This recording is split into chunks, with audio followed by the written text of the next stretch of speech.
पाकिस्तान ने यह क्लेम किया कि उसने अपने JF-17 से हमारे S-400 व ब्रह्मोस मिसाइल बेस को नुकसान पहुंचाया, जो कि बिल्कुल गलत है।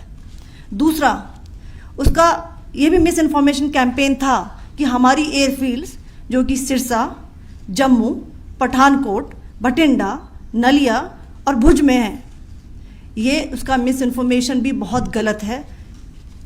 तीसरा, पाकिस्तान के मिस इन्फॉर्मेशन कैंपेन के मुताबिक हमारे एम्यूनिशन डम्प्स जो चंडीगढ़ और बियास में हैं उसका डैमेज हुआ, यह भी बिल्कुल गलत है। हमने आपको मॉर्निंग ब्रीफिंग में बताया था विद फैक्ट्स एंड फिगर के साथ कि ये सारी चीज़ें बिल्कुल सही सलामत हैं।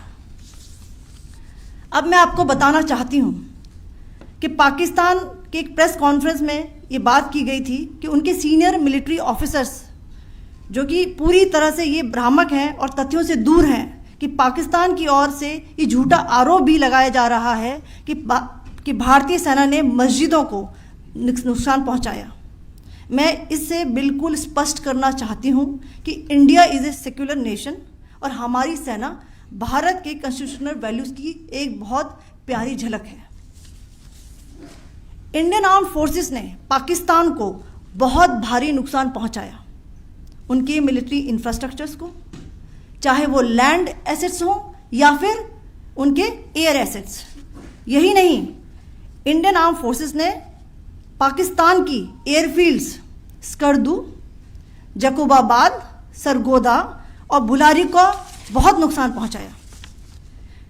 इसके अलावा पाकिस्तान के air defence system, radar system, उनको भी एयर स्पेस में अनटेनेबल किया।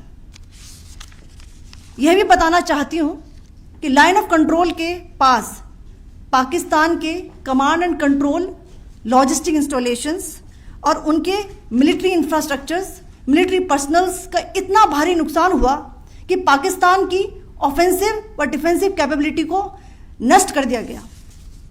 अंत में मैं फिर से ये बात दोहराना चाहूँगी, इंडियन आर्म फोर्सेस पूरी तरह से तैयार है, सतर्क है और भारत की संप्रभुता और अखंडता की रक्षा के लिए पूरी तरह से कमिटेड है।